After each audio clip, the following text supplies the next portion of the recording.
regardez-les entrer. Ils arrivent avec leur parure de soie, leur titre brodé sur le cœur et leur sourire figé dans la cire.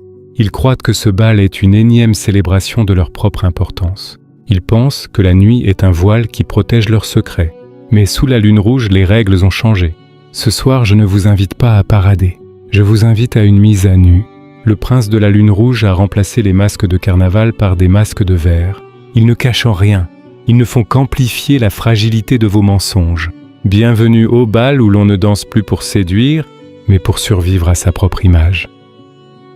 Vous avez passé votre vie à construire ce mur de verre entre vous et les autres. Vous l'appelez personnalité, réputation ou statut. Vous polissez ce verre chaque jour pour qu'il brille, pour qu'il cache les fissures de votre solitude. Le sang de mes pensées est la pierre qui vient frapper ce mur. Penser avec son sang, c'est accepter que le verre vole en éclats. Car le verre brisé est plus honnête que le miroir intact. Il coupe, il saigne, il révèle la chair. Pourquoi préférez-vous une illusion lisse à une vérité tranchante? Sous la lune rouge, nous célébrons le fracas. Ce n'est que lorsque votre masque se brise que vous pouvez enfin sentir l'air frais de la nuit sur votre visage. Écoutez la musique. C'est le rythme de vos cœurs qui battent la chamade parce qu'ils ne savent plus ce qu'ils sont censés incarner. Sans votre titre, sans votre rôle social, sans votre masque de parent, de gagnant ou de victime, qui reste-t-il sur la piste de danse? L'exil nous apprend cette danse particulière, la valse du néant. On tourne jusqu'à ce que le vertige emporte nos certitudes.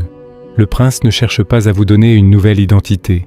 Il cherche à vous débarrasser de toutes celles que vous avez volées. Le sang de mes pensées coule dans ce vide.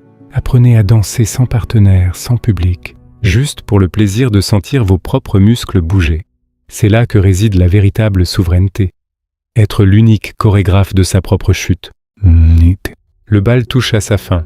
Les lumières artificielles vacillent et la lune rouge s'invite par les vitraux brisés. Regardez vos mains. Elles ne sont plus gantées de faux semblants. Elles sont nues et peut-être tremblantes. C'est à cet instant précis que vous devenez dangereux. Un homme qui n'a plus d'image à défendre est un homme que l'on ne peut plus manipuler.